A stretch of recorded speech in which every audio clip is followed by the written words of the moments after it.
தமிழக அரசியலில் பல இரவு நேர பரபரப்புகள் மக்களை பாடாய் படுத்தி இருக்கிறது. சில ஆண்டுகள் முன்னே சென்றால் திமுக தலைவரான கருணாநிதி நள்ளிரவில் கைது, லட்சக்கணக்கான அரசு ஊழியர்கள் பணியிலிருந்து டிஸ்மிஸ், அரசு குடியிருப்பில் நுழைந்து நள்ளிரவில் ஊழியர்கள் கை கால் உடைப்பு, சிறை, இளம்பெண் ஷெரீனா மீது கஞ்சா வழக்கு பதிவு செய்து நள்ளிரவில் கைது என பட்டியல் நீளமான காமிக்ஸ் போல ஓடிக்கொண்டே இருக்கும். இவை அனைத்தும் ஜெயலலிதா முதல்வராக இருந்த ஏக காலத்தில் நடந்தவை.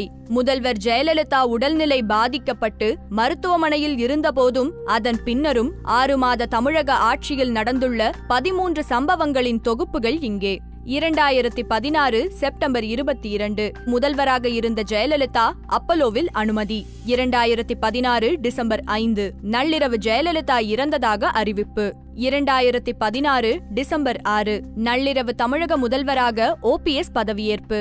2017 பிப்ரவரி 5 இரவு சசிகலா சட்டப்பேரவை தலைவராக தேர்வு, OPS ராஜினாமா.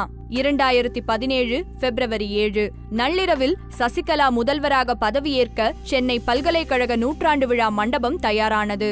2017 பிப்ரவரி 8 இரவு பொறுப்பு முதல்வர் OPS ஜெயலலிதா சமாதியில் தியானம், பேட்டி. 2017 பிப்ரவரி 8 நள்ளிரவு போயஸ் கார்டனில் சசிகலா பேட்டி. 2017 பிப்ரவரி 10 நள்ளிரவு சசிகலா ஆதரவு MLAக்கள் கூவத்தூர் சொகுசு விடுதிக்கு பயணம். 2017 மார்ச் 7 RK நகர் தொகுதியில் OPS ஆதரவாளருக்கு அரிவாள் வெட்டு.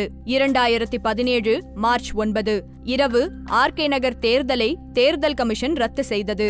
2017 மார்ச் 23 இரவு இரட்டை இலை சின்னத்தை தேர்தல் கமிஷன் முடக்கியது. 2017 ஏப்ரல் 18 அதிமுக அம்மா அணியில் இருந்து TTV தினகரனை நீக்குவதாக OPS அணி அறிவிப்பு. 2017 ஏப்ரல் 25 இரட்டை இலை சின்னம் பெற லஞ்சம் கொடுக்க முயன்றதாக TTV தினகரன் நள்ளிரவில் கைது. மேலும் இதுபோன்ற செய்திகளை தெரிந்து கொள்ள சுட சுட சேனலை சப்ஸ்கிரைப் செய்யுங்கள்.